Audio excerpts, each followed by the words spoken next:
Welcome to my YouTube channel truly knowledge. आज के video में बात करेंगे set 2 model paper class 10th का साइंस का सेक्शन, सारा section A B C D, चाहे आपका एक नंबर वाला हो चाहे आपका लॉन्ग क्वेश्चन हो, सारा का सारा सॉल्व कर, चाहे आपका फिगर हो, सारा का सारा क्वेश्चन सॉल्व करेंगे अभी। तो चलिए इस वीडियो को 2021 का है ये, इस वीडियो को लेट ना करते हुए मैं स्टार्ट करती हूँ। चलिए ये है हमारा साइंस का मॉडल पेपर। पहला क्वेश्चन है हमारा है इसमें, क्या उत्तल दर्पण द्वारा बना प्रतिबिंब क्या होता है, सदैव क्या होता है। तो उत्तल दर्पण द्वारा बना प्रतिबिंब सदैव मतलब उत्तल दर्पण आया कि हमेशा सीधा और सीधा प्रतिबिंब बनता है, तो सीधा प्रतिबिंब में टिक लग जाएगा। अगला क्वेश्चन है, लेंस की शक्ति का एसआई मात्रक क्या है। लेंस की शक्ति का एसआई मात्रक डायोप्टर है, तो डायोप्टर में टिक लग जाएगा। अगला क्वेश्चन है, आंख के 3 नंबर का, आंख के रंगीन भाग को क्या कहते हैं। आंख के रंगीन भाग को कहते हैं आइरस, जो कि बी नंबर के ऑप्शन में है, तो बी नंबर का टिक हो जाएगा। अगला क्वेश्चन है, प्रत्येक इलेक्ट्रॉन पर कितना कूलॉम ऋण होता है। तो कूलॉम को होता है 1.6, ये आपको पूरा वैल्यू याद रखना पड़ेगा। 1.6 गुना 10 का पावर -19 क्या होता है, 1.6 गुना 10 का पावर -19 होता है, तो बी नंबर के ऑप्शन में तो ये टिक लग जाएगा। अगला क्वेश्चन है, ओम का मात्रक, सभी लोग किसका मात्रक है ओम। ओम को डिनोट करते हैं हम लोग उल्टा टोपी से, किसका मात्रक है, ये प्रतिरोध का मात्रक है, प्रतिरोध में टिक लग जाएगा। अगला क्वेश्चन है, शरीर में भोजन का पचना किस प्रकार की अभिक्रिया है। शरीर में भोजन का पचना ये वियोजन अभिक्रिया है। कौन सी अभिक्रिया है, वियोजन अभिक्रिया है। अगला क्वेश्चन है, जल में घुलनशील क्षारक क्या कहलाता है। जल में घुलनशील क्षारक क्षार कहलाता है। चलिए आगे बढ़ते हैं क्वेश्चन की ओर। अम्लीय विलयन का पीएच मान कितना होता है। अम्लीय विलयन का पीएच मान कितना होता है, 7 से कम, क्षार का 7 से अधिक, तो अम्लीय क्या हो जाएगा, 7 से कम होता है। अगला क्वेश्चन है, कौन सा धातु कमरे के ताप पर द्रव्य होता है। कमरे के ताप पर द्रव्य होता है पारा, क्या होता है, पारा, ठीक है ना। अगला क्वेश्चन, निम्नलिखित में से कौन सा असंतृप्त हाइड्रोकार्बन है। असंतृप्त हाइड्रोकार्बन मतलब कार्बन कार्बन के बीच में जो बॉन्ड रहता है, संतृप्त में होता है सिंगल बॉन्ड और संतृप्त में रहेगा डबल बॉन्ड या ट्रिपल बॉन्ड। तो इसमें देखिए C14 H कितना है, 10 मतलब पूरा पूरा है, CH4 मतलब चारों बगल से है, और C6H14 ये भी चारों बगल से पूर जाएगा, लेकिन C2H4 इसमें डबल बॉन्ड आ जाएंगे, तो क्या हो जाएगा हमारा C2H4 हो जाएगा और संतृप्त हाइड्रोकार्बन। अगला क्वेश्चन है, रिक्त स्थानों की पूर्ति उपयुक्त शब्दों के द्वारा कीजिए। जो व्यक्ति दूर की वस्तुओं को साफ नहीं देख सकता है उसे कौन सा लेंस का व्यवहार करना चाहिए, अवतल लेंस का व्यवहार करना चाहिए। अगला क्वेश्चन है, चालक में बहने वाली धारा डायस के समानुपाती होता है। तो किसके समानुपाती होता है, विभवांतर के समानुपाती होता है। अगला क्वेश्चन है, उपचयन एक प्रक्रिया है जिसमें ऑक्सीजन का अनुपात क्या होता है, उपचयन में बढ़ता है, ऑक्सीजन क्या होता है, बढ़ता है, और हाइड्रोजन का ह्रास होता है, उस अभिक्रिया को उपचयन अभिक्रिया कहते हैं। अगला क्वेश्चन है, आयनिक यौगिक के डायस गलनांक होते हैं, आयनिक यौगिक के गलनांक उच्च होते हैं, ज्यादा होते हैं। अगला क्वेश्चन है, मोटर गाड़ी में उत्तल दर्पण का उपयोग साइड मिरर के रूप में क्यों किया जाता है।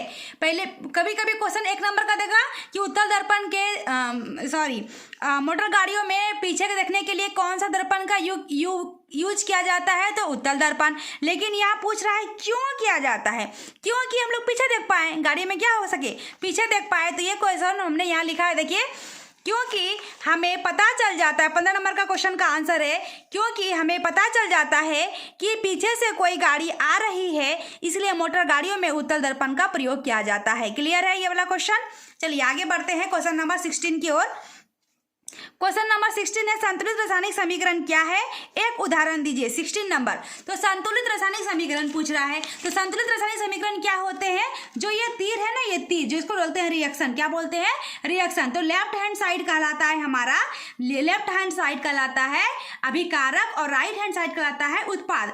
अगर ये लेफ्ट हैंड साइड का भी जितना मान दिया हुआ है और राइट हैंड साइड जितना मान दिया हुआ है, दोनों आपस में बराबर हो, तो उसको बोलते हैं संतुलित रासायनिक समीकरण। तो वही मैंने यहाँ पे हिंदी में एक्सप्लेन किया, यदि किसी रासायनिक अभिक्रिया में अभिकारक, डबल लोग क्या बोलते हैं, अभिकारक, यदि किसी रासायनिक समीकरण में अभिकारक तथा उत्पादों की परमाणुओं की संख्या समान होता है, उसे संतुलित रासायनिक समीकरण कहते हैं। जैसे कि H2 संतुलित करना पड़ेगा ना, एग्जाम में आता है संतुलित करने के लिए, तो H का हो गया 4 गो इस साइड का गो H, 2 दूनी 4 गो, O का गो इस साइड है 2 है, O का गो इस साइड है, यहाँ 2 हमने लगाया है, तो क्या हो गया 2 हो गया O में भी। तो ये हमारा संतुलित रासायनिक समीकरण हो गया। अगला क्वेश्चन है 17 नंबर, क्या नेत्र की समायोजन शक्ति से क्या तात्पर्य है? जो नेत्र की समायोजन शक्ति है वो क्या कहलाती है? यहाँ 17 नंबर का आंसर है कि नेत्र की समायोजन शक्ति जिसके कारण वह अपनी फोकस दूरी समायोजित कर लेता है, इस उसे नेत्र की समायोजक शक्ति कहा जाता है। और इसका मात्रक क्या होता है? डायोप्टर। क्या होता है? डायोप्टर होता है। चलिए अगला क्वेश्चन है हमारा 17 नंबर तो हो गया। चलिए अगला क्वेश्चन हम लोग अथवा वाला भी सॉल्व करेंगे। 18 नंबर क्वेश्चन है। 18 नंबर का पहला क्वेश्चन है, जल की अनुपस्थिति में अम्ल का व्यवहार अम्लीय क्यों नहीं होता है? तो अम्ल जो होता है ना, अगर पानी नहीं रहेगा तो वो रिएक्शन करेगा ही नहीं करेगा, तो वही आंसर होगा। तो क्योंकि अम्ल के अणुओं के आयनीकरण के लिए जल मतलब H2O की उपस्थिति अति आवश्यक है। क्यों आवश्यक है? तो आयनीकरण के बाद उत्पन्न H3O+ आयन ही अम्लीय गुण प्रदर्शित करते हैं। अगर हम लोग पानी नहीं देंगे, अम्ल में जल नहीं देंगे, तो अम्ल का व्यवहार अम्लीय होगा ही नहीं, इसीलिए इसमें पानी डाला ही जाता है। इसीलिए जल की अनुपस्थिति में अम्ल का व्यवहार अम्लीय नहीं होता। अनुपस्थिति मतलब जल अगर नहीं रहेगा तो। चलिए अगला 18 नंबर का ही अथवा वाला क्वेश्चन क्या है? 18 नंबर का अथवा वाला क्वेश्चन है, ताजे दूध के पीएच का मान 6 होता है, दही बन जाने पर पीएच मान में क्या परिवर्तन होगा?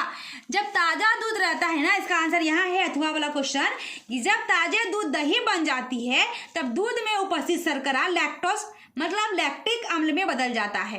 तो दूध में क्या दही में क्या पाए जाते हैं? लैक्टिक अम्ल पाए जाते हैं। तो दूध का पीएच मान कितना होता है? 6 होता है, लेकिन दही बनने पर पीएच मान दूध से थोड़ा सा कम हो जाता है, मतलब अपेक्षाकृत कम हो जाता है। दही बन जाने पर पीएच मान 6 से कम हो जाता है, मतलब पीएच लेस देन किसके हो जाएगा? 6 हो जाएगा। तो इसीलिए यही परिवर्तन होगा हमारा। क्या पूछा था? क्या परिवर्तन होगा? तो वही होगा कि हमारा दूध का पीएच मान 6 होता है तो दही का पीएच मान 6 से कम हो जाएगा, यही परिवर्तन होगा। अगला 19 नंबर क्वेश्चन है, विद्युत हीटर का तापीय अवयव किस पदार्थ का बना होता है और क्यों? तो विद्युत हीटर का तापीय जो होता है ये हमारा नाइक्रोम का बना होता है। किसका बना होता है? नाइक्रोम का बना होता है। देखिए नाइक्रोम का बना होता है क्योंकि नाइक्रोम में क्या क्या रहते हैं? निकेल रहते हैं, क्रोमियम रहते हैं और लोहा रहते हैं। ये तीनों धातु से मिलाकर नाइक्रोम तैयार होता है और यह अचुंबकीय गुणों वाली भी होती है। इसीलिए विद्युत हीटर का तापीय अवयव नाइक्रोम का बना होता है। तो ये हमारा करेक्ट आंसर है। और 19 नंबर का ही हमारा अथवा में क्वेश्चन है कि ओम नियम के कथन में ताप क्यों अचर रहता है? ओम का नियम पिछले सेट में दिया हुआ था, इस बार क्या पूछ दिया घुमा के? ओम के नियम कथन में ताप क्यों अचर रहता है? क्योंकि ताप अगर बदल दिया जाएगा तो चालक का जो प्रयोग है वो भी बदल जाएगा। तो वही लिखा है अथवा वाला क्वेश्चन का, क्योंकि ओम के नियम के अनुसार ताप बढ़ने पर चालक का प्रयोग भी बदल जाता है, इसीलिए हम लोग ओम के नियम में ताप को अचर रखा जाता है, मतलब नहीं बदला जाता है ना। अगला क्वेश्चन है 20 नंबर क्वेश्चन बोल रहा है हमारा कि विरंजक चूर्ण के 2 महत्वपूर्ण उपयोग लिखिए। विरंजक चूर्ण का उपयोग हम लोग किसमें कर सकते हैं? तो रोगाणुवाहक होता है, पेड़ पौधों में कीड़े मकोड़े या कोई चीज को कीड़े मकोड़ों को मारने के लिए करते हैं, या क्लोरोफॉर्म बनाने के लिए करते हैं, कपड़ा धोने में करते हैं। तो ये हमारा विरंजक चूर्ण का उपयोग हो गया। चलिए 20 का ही अथवा नंबर में क्वेश्चन है, निम्नलिखित अम्ल के प्राकृतिक स्रोत रखिए। तो मेथेनोइक अम्ल किसमें पाए जाते हैं? क्वेश्चन घुमा दिया है।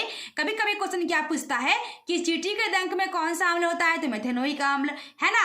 तो टार्टरिक अम्ल अभी पूछा किसमें पाया जाता है। कभी कभी क्वेश्चन क्या पूछेगा, इमली में कौन सा अम्ल पाया जाता है? तो टार्टरिक अम्ल। वही क्वेश्चन को घुमा दिया है। तो यहाँ पे बीच का अथवा वाला क्वेश्चन है कि मेथेनोइक अम्ल चींटी के डंक में पाए जाते हैं, टार्टरिक अम्ल इमली में पाए जाते हैं। ठीक है ना। चलिए अगला क्वेश्चन है 21 नंबर क्वेश्चन क्या कह रहा है कि 15 सेंटीमीटर फोकस दूरी के एक अवतल दर्पण का उपयोग करके हम किसी वस्तु का सीधा प्रतिबिंब बनाना चाहते हैं। बीम का दर्पण से दूरी का परिसर क्या होना चाहिए? प्रतिबिंब की प्रकृति कैसी होगी? इस स्थिति में प्रतिबिंब बनने का किरण आरेख बनाइए। तो हम लोग का फिगर बनाना है। कैसे बनाएंगे? सबसे पहले कौन सा दर्पण बोला? अवतल दर्पण। एक लाइन खींच देंगे, अवतल दर्पण बना दिए। इस साइड हमारा रंगा हुआ रहेगा, क्योंकि अवतल दर्पण में रंगा हुआ रहेगा। तो हमारा कहाँ प्रतिबिंब है, ये हमारी फोकस दूरी है, ये हमारा वक्रता त्रिज्या है सी है, फोकस दूरी की जो दूरी पे रहती है ना। और हमारा कहाँ वस्तु है, 15 सेंटीमीटर, मतलब फोकस दूरी के पहले है हमारा 15 सेंटीमीटर वस्तु है, जिसका प्रतिबिंब बी से बी डैश पे बना है, ए से ए डैश पे प्रतिबिंब आ गया है, और ये यहाँ से लेके यहाँ तक गया, यहाँ से मिल गया फोकस दूरी से, ये वस्तु से कट करते हुए प्रतिबिंब बनेगा। और एक जाएगा हमारा लाइट का रे जो जाएगा एक वक्रता त्रिज्या से होते हुए वस्तु को क्रॉस करते हुए वो वस्तु के प्रतिबिंब तक बन के जाएगा। तो ये हमारा अवतल दर्पण हो गया। तो पूछा है कैसा प्रतिबिंब बना, तो अवतल दर्पण सीधा प्रतिबिंब बनाता है ना, सीधा प्रतिबिंब बना। यहाँ भी ऐसे वस्तु रखा हुआ है तो वस्तु का प्रतिबिंब भी सीधे दिख रहा है ना। प्रकृति आभासी तथा सीधा है, प्रकृति कैसा है, आभासी तथा सीधा है, और प्रतिबिंब बीम से बड़ा है। देखिए छोटा वस्तु है और उसका प्रतिबिंब कितना बड़ा बना है ना, तो प्रतिबिंब बीम से बड़ा है। चलिए आगे बात करते हैं क्वेश्चन के ओर कि 21 नंबर के ही अथवा में क्वेश्चन क्या पूछा है। यहाँ पे एक हमारा ये है मैथमेट, क्या बोलते हैं इसको हम लोग, हिसाब पूछ दिया है, न्यूमेरिकल पूछ गया है। क्या बनाया है, 5 मीटर लंबाई का कोई बीम, मतलब h बराबर 5 सेंटीमीटर दिया हुआ है। अथवा वाला क्वेश्चन है किसका, 30 सेंटीमीटर वक्रता त्रिज्या दिया हुआ है, उस अवतल दर्पण के सामने 20 सेंटीमीटर की दूरी पे रखा गया है। तो प्रतिबिंब की स्थिति, प्रकृति और साइज ज्ञात करें। तो क्या क्या दिया हुआ है अथवा वाला क्वेश्चन में, दिया गया है कि अवतल दर्पण U बराबर, अवतल दर्पण हो गया तो हमारा जो भी दिया हुआ रहेगा मान, वो मान माइनस में हो जाएगा। तो U का मान बराबर -20 सेंटीमीटर, V का मान क्वेश्चन है, आकार भी क्वेश्चन है, प्रकृति भी क्वेश्चन है, निकालना ही है, और H का मान दिया हुआ है 5 सेंटीमीटर हमारा, है ना। तो हम लोग क्या जानते हैं, F बराबर R/2, तो क्या हो जाएगा, R का मान कितना दिया हुआ है, 30 दिया हुआ है, 30/2, कितना निकल गया, F का मान 15 सेंटीमीटर निकल गया। और हम क्या जानते हैं, अवतल दर्पण बराबर 1/U प्लस 1/V बराबर 1/F। तो U का मान कितना दिया हुआ है, -20, तो 1/-20 प्लस 1/V का मान तो निकालना ही है, बराबर 1/F का मान निकल गया 15, तो F का मान हो गया यहाँ 15। तो 1/V बराबर क्या हो गया, 1/15, माइनस ही पर आएगा तो प्लस 1/20 हो गया। 15-20 का लघुत्तम लेंगे तो 60, 15 से भाग देंगे 60 में 4 गुना 1 4, 20 से भाग देंगे 60 में 3 गुना 1 तो 3, तो 1/V बराबर क्या हो गया, 4 3 7/7, तो V बराबर कोना कोनी गुना कर दीजिए तो 60 कितना हो गया, 7 सेंटीमीटर। एक तो आंसर निकल गया। दूसरा क्या है, हम लोग को निकालना पड़ेगा आवर्धन।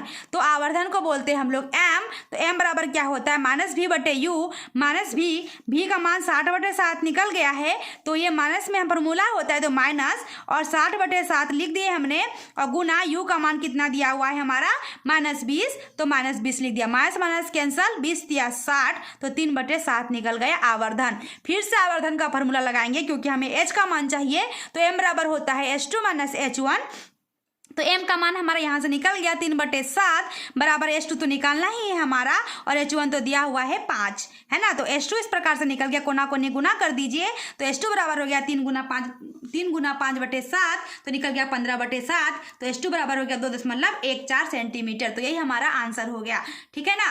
अगला हमारा 22 नंबर क्वेश्चन क्या कहता है, संतुलित करने के लिए कहता है। 22 नंबर क्वेश्चन क्या है, संतुलित करने के लिए कहता है कि निम्न रासायनिक समीकरण को संतुलित कीजिए। तो पहला क्वेश्चन है H2 + Cl2 बन के आया है HCl। तो देखिए मैंने क्या किया है, दूसरे पेन से किया है, यहाँ पे ध्यान दीजिएगा, ग्रीन कलर का पेन है। तो H2 + Cl2 जो मैंने जहां लगाया है, यहाँ पे H का गो हो गया, 2 गो है, Cl कितना है, 2 गो है, तो इस साइड भी हमें 2 पुराना है, तो H भी 1 है, H भी Cl भी 1 था, तो मैंने यहाँ आगे में 2 दे दिया, तो H भी 2 हो गया और Cl भी 2 हो गया। तो यही तो हो गया संतुलित रासायनिक समीकरण, जो कि पिछले क्वेश्चन में अभी बताया मैंने कि दोनों उत्पाद और अभिकारक बराबर हो जाए तो उसे ही संतुलित रासायनिक समीकरण कहते हैं। तो ये संतुलित रासायनिक समीकरण हो गया। इसी प्रकार से अगला बी नंबर में क्वेश्चन में Na + H2O दिया हुआ है, बन के आया NaOH + H2। तो सब जगह अगर 2 लगा देंगे तो हमारा सॉल्व हो जाएगा। कैसे कि 2 Na यहाँ है, 2 Na यहाँ हो गया, H2 मतलब H का एगो हो गया हाइड्रोजन 2 दूनी 4 गो, हाइड्रोजन का एगो हो गया 2 दूनी 4 गो, O का एगो हो गया 2 गो, O का एगो है 2 गो, तो हमारा बराबर हो गया।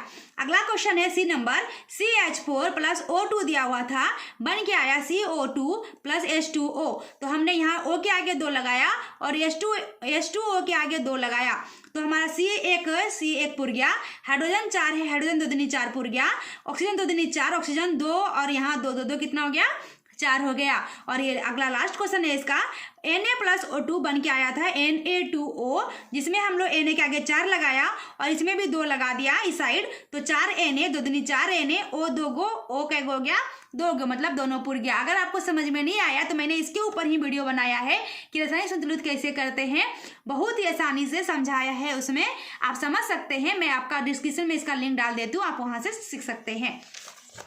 चलिए आगे बढ़ते हैं हम लोग। इसी का अथवा नंबर क्वेश्चन क्या बोल रहा है क्वेश्चन में कि एक हमारा फिगर नहीं अथवा वाला, हाँ अथवा वाला ही क्वेश्चन है हमारा 22 नंबर का। एक फिगर यहाँ बना दिया गया है, इस फिगर में पूछ रहा है 1 और 2 का नाम। तो फिगर ए में तो ये किसका नाम पूछ रहा है, 1 नंबर और 2 नंबर का नाम। तो 1 नंबर में क्या है, इसमें क्या बोल रहा है, पढ़िए क्वेश्चन। कॉपर के लाल भरे चूर्ण को चित्रानुसार गर्म किया गया। किसको गर्म कर रहे हैं, तो कॉपर का। तो 1 नंबर में क्या है हमारा, 1 नंबर यहाँ दिया हुआ है, 1 नंबर में तो क्या है इसमें, तो क्या डाले हैं इसमें, तो कॉपर का चूर्ण डाले हैं ना। तो 1 नंबर में हमारा क्या आंसर हो जाएगा, कॉपर। नाम क्या है उसका, कॉपर चूर्ण। दूसरा नंबर में क्या नाम पूछा, तो कांच की पात्र है। क्या है हमारा, कांचे का कुछ है ना, कांच के बर्तन है ये, तो कांच का ये क्या है, पात्र है, तो ये क्या है, कांच का पात्र है। अगला क्वेश्चन क्या पूछा इसी का, इनमें होने वाली अभिक्रिया का नाम लिखें। तो अभिक्रिया क्या है कि कॉपर गया और क्या वो ऑक्सीजन के साथ मिला और कॉपर ऑक्साइड बनाया है, तो वही मैंने अभिक्रिया लिखा। बी नंबर का आंसर Cu+O2 बन के आया CuO। अगला क्वेश्चन है सी नंबर, अभिक्रिया के लिए संतुलित रासायनिक समीकरण की लिखिए। मतलब जो हमारा ये बन के आया है इसी को संतुलित कर देना है सी नंबर में। तो Cu+O2, अगर हमने यहाँ 2 डाल दिया तो कितना हो गया, Cu 2 हो गया, O भी 2 हो गया, Cu कितना हो गया हमारा 2 हो गया और O भी 2 हो गया। लेकिन यहाँ पे क्या है, O कितना है 2, Cu है क्या, नहीं, Cu के आगे भी 2 डाल देंगे तो ये हमारा संतुलित रासायनिक समीकरण हो गया। अगला पूरा क्वेश्चन कर रहा है, जो हमारा विरंजक चूर्ण ये लाल कॉपर भरे चूर्ण है, इसी को अभिक्रिया करने के लिए बोल रहा है, किसके साथ, H2 गैस के साथ बोल रहा है। तो अभिकरण रासायनिक समीकरण लिखने के लिए बोल रहा है। तो क्या हो जाएगा यहाँ पे, H2 के साथ गैस के साथ बोला है ना, मैंने यहाँ H2O ले लिया जो कि गलत हो जाएगा। क्या हो जाएगा यहाँ पे, डी नंबर का आंसर क्या हो जाएगा, CuO प्लस H2 बन के आएगा, यहाँ क्या हो जाएगा उष्मा, तो इस साइड बन के क्या आ जाएगा, Cu प्लस H2O, ये हो जाएगा हमारा करेक्ट आंसर। ठीक है ना। चलिए अगला क्वेश्चन है हमारा 23 नंबर क्वेश्चन आता है कि दृष्टि दोष किसे कहते हैं। 3 प्रकार के दृष्टि दोष का नाम लिखिए, इसके दूर करने के लिए किस प्रकार का लेंस का प्रयोग किया जाता है। तो 23 नंबर यहाँ क्वेश्चन का आंसर है कि दृष्टि दोष मतलब जब हमारे आंख से कोई चीज दिखाई नहीं देने लगती, आंख में दिक्कत आती है, उसी को तो दृष्टि दोष कहते हैं। उसको 3 प्रकार के होते हैं, उत्तल, अपतल और जरा। तो निकट दृष्टि दोष, दूर दृष्टि दोष और जरा दृष्टि दोष। तो निकट में किसको ठीक करते हैं, अपतल लेंस से, दूर में उत्तल लेंस से और जरा को बाइफोकल लेंस से, वही मैंने लिखा है। निकट दृष्टि दोष कभी कभी आंख अपनी समंजन क्षमता खो देता है, उसे दृष्टि दोष कहते हैं। दृष्टि दोष 3 प्रकार के होते हैं, निकट दृष्टि दोष, दूर दृष्टि दोष और जरा दूरदर्शिता। निकट दृष्टि दोष इसको अपतल लेंस से ठीक करते हैं, दूर दृष्टि दोष इसे उत्तल लेंस से ठीक करते हैं और जरा दूरदर्शिता इसे द्विफोक्सी लेंस से ठीक किया जाता है। और इसी का अथवा क्वेश्चन नहीं है, 23 का एक ही क्वेश्चन है। चलिए आगे बढ़ते हैं हम लोग 24 नंबर की ओर। 24 नंबर की ओर क्या कहता है हमारा क्वेश्चन है,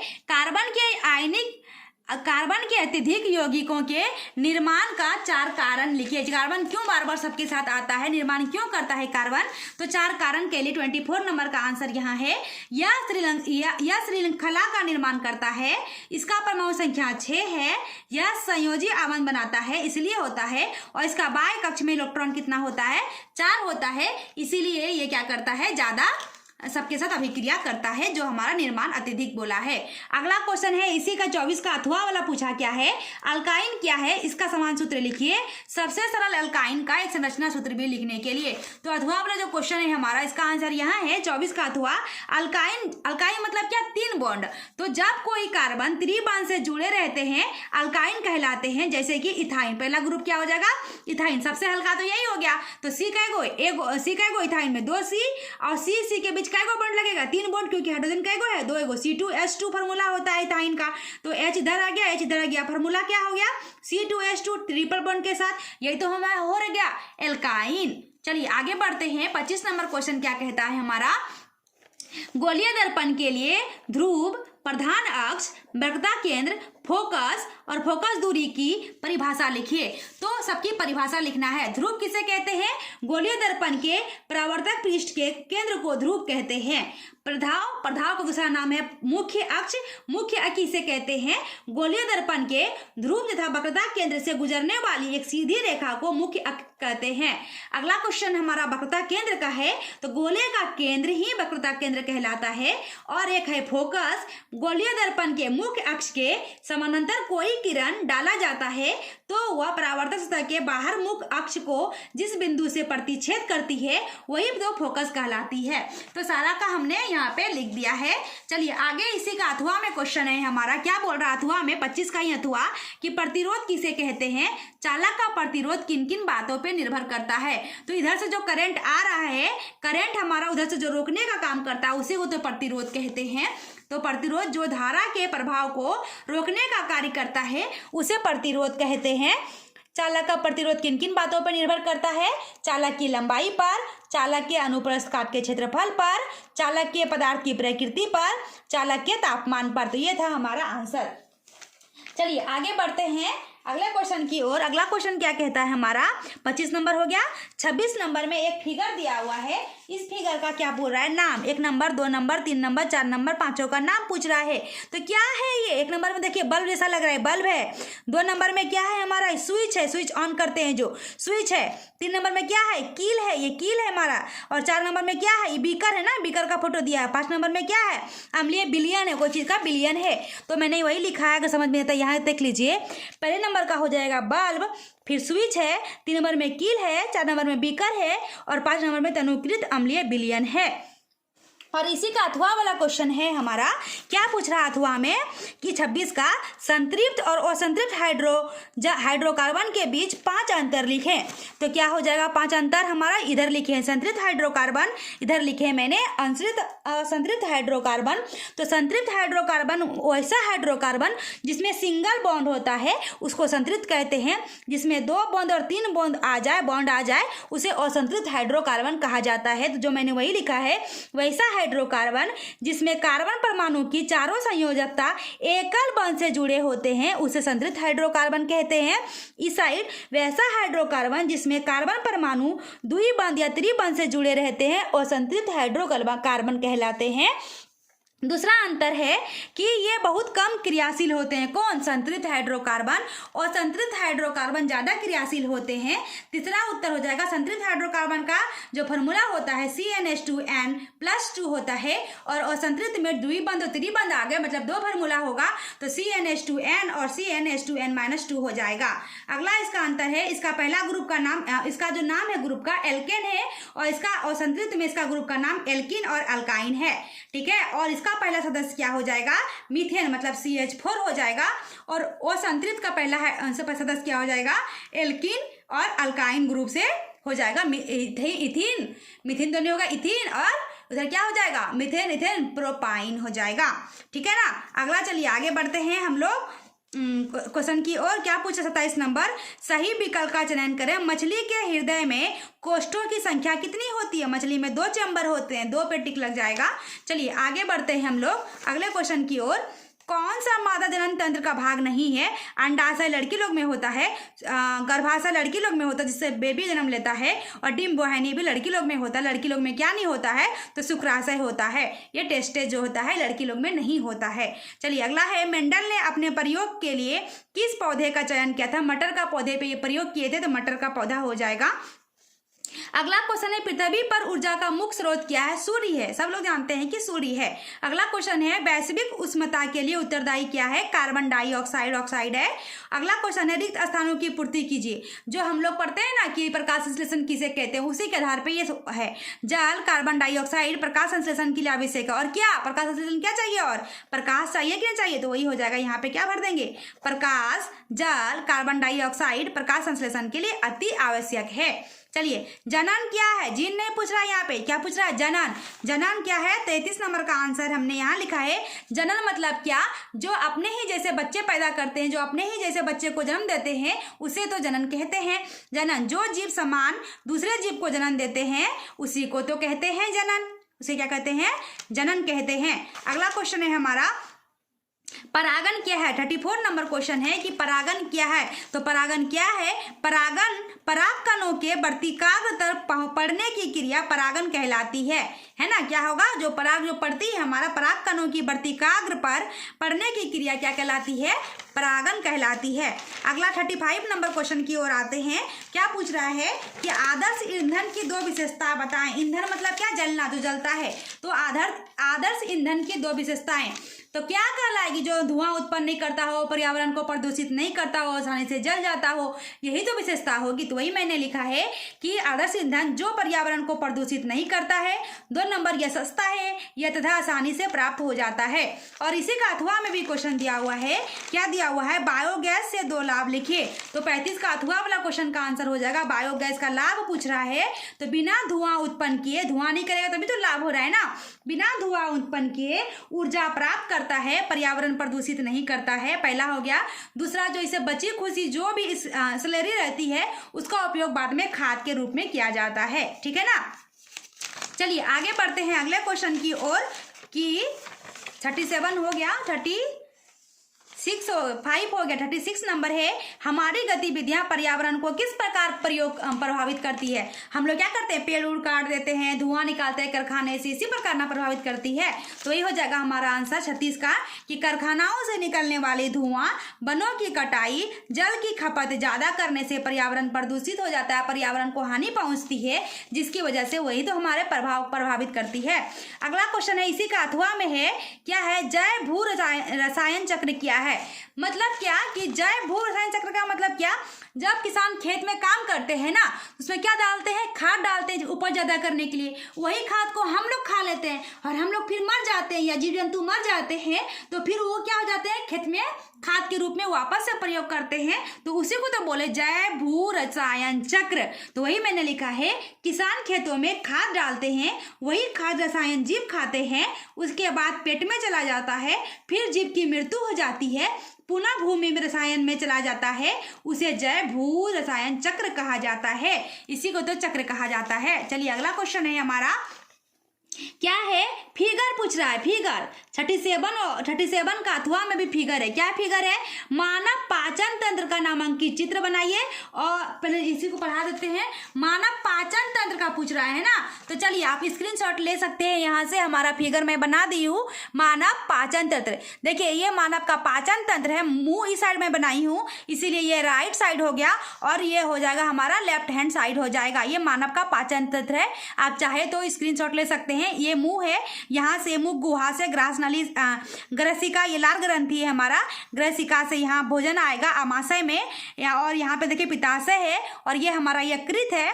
इधर से अग्नाशय से अग्नाशिक रस निकलता है, और ये बृहदान्त है, स्मॉल इंटेस्टाइन और लार्ज इंटेस्टाइन्स है ये, और इधर से हमारा छोटी आंत और ग्रहणी। इधर से आप चाहे तो स्क्रीनशॉट ले सकते हैं। ये हो गया 37 नंबर का आंसर। चलिए अगला 37 नंबर का अथवा में पूछा है, मनुष्य के उत्सर्जन तंत्र का नाम लिखें। तंत्र का फोटो बनाएं, फिगर बनाएं, चित्र बनाएं। उत्सर्जन तंत्र, चलिए उत्सर्जन तंत्र का भी फोटो हमारा यहाँ है, मैं बना दी हूँ।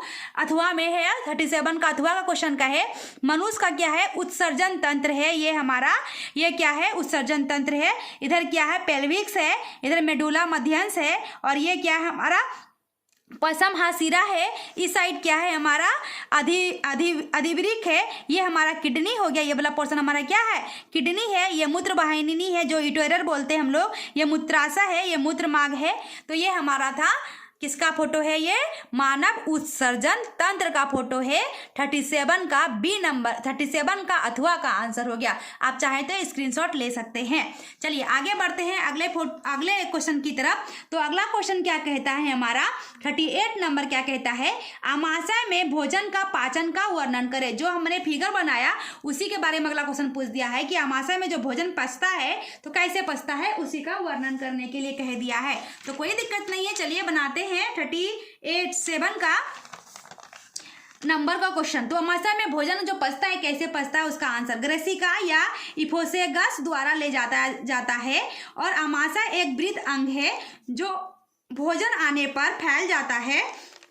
आमाशय की पेशीय भित्ति भोजन को अन्य वाचक रसों के साथ मिश्रित करने में सहायक करती है और खाना बनाती है। यह पाचक आमाशय की भित्ति में उपस्थित जठर ग्रंथियों द्वारा संपन्न होते हैं। हाइड्रोक्लोरिक अम्ल एक प्रोटीन पाचक एंजाइम पेप्सिन तथा श्लेष्मा की स्रवण करते हैं। इस प्रकार मनुष्य में आमाशय में भोजन का पाचन होता है। ये हमारा था आंसर। इसी के अथवा में हमारा क्वेश्चन है 38 का ही अथवा में है, पाचन तंत्र में प्रोटीन के पाचन का वर्णन कीजिए कि पाचन तंत्र में प्रोटीन कैसे पचता है। हमारा जो प्रोटीन किसमें किसमें पाए जाते हैं, दाल में पाए जाते हैं ना, सभी प्रकार के दाल में लगभग पाए जाते हैं, तो उसको प्रोटीन बोलते हैं। प्रोटीन कैसे पचता है खाना हमारा, तो उसी के बारे में पूछा है। तो प्रोटीन अथवा वाला जो आंसर है हमारा यहाँ लिखा है मैंने, क्षुद्रांत, जो मैंने अभी फोटो दिखाया था, क्षुद्रांत प्रोटीन का पूर्ण पाचक स्थल है। इस कार्य के लिए यकृत तथा अग्नाशय से स्रवण प्राप्त करती है। आमाशय से आने वाला भोजन अम्लीय है और एंजाइमों की क्रिया के लिए उसे क्षारीय बना देता है।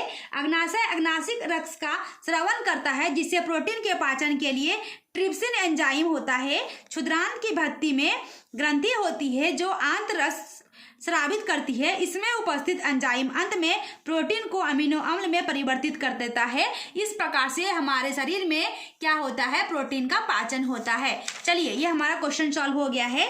अगला क्वेश्चन है 39 नंबर और ये लास्ट क्वेश्चन है, अथवा में भी है। क्या है, आनुवांशिकता में मेंडल का क्या योगदान। अभी हमने मेंडल में एक नंबरिया क्वेश्चन पढ़ा कि किस पौधे पे मेंडल ने प्रयोग किया था, तो मटर के पौधे पे किया था। उसी के बारे में कि मटर कैसे जनन करता है, उसमें आनुवांशिकता का है गुण, तो उसके बारे में लिखना है हमें। 39 नंबर का आंसर है। तो मेंडल के प्रयोग से क्या पता चला था कि अनुवांशिक जो हम लोग लक्षण है ना, अनुवांशिक लक्षण दो प्रतिनिधियों की वंशानुगत होती है जो पीढ़ी दर पीढ़ी गुणधर्म को लाता है। यह दोनों एक समान हो सकते हैं अथवा भिन्न भी हो सकते हैं। जरूरी नहीं कि गुण आएगा भी हमारे दादा का, हमारे इसका, या वो तो मटर के पौधे भी किए थे ना, समान हो आ भी सकते हैं और नहीं भी आ सकते हैं। जो जनक पर निर्भर करता है और यह पता चलता है कि कौन लक्षण प्रभावी है अथवा कौन अप्रभावी है, मेंडल की अनुवांशिकता में महत्वपूर्ण भूमिका निभाता है। तो ये था हमारा आंसर। और आज का लास्ट क्वेश्चन है ये हमारा क्वेश्चन पेपर का 39 नंबर का अथवा में कि दोहरा निषेचन किसे कहते हैं, वर्णन करें। तो डबल फर्टिलाइजेशन किसे कहते हैं उसके बारे में बोला है। तो डबल फर्टिलाइजेशन एक ही भ्रूण कोश में 2 बार संलयन का होना दोहरा निषेचन कहलाता है। यही था हमारा आज का टोटल क्वेश्चन। अगर हमारी ये वीडियो आपको अच्छी लगी हो, लाइक, सब्सक्राइब और शेयर जरूर करें। Thank you.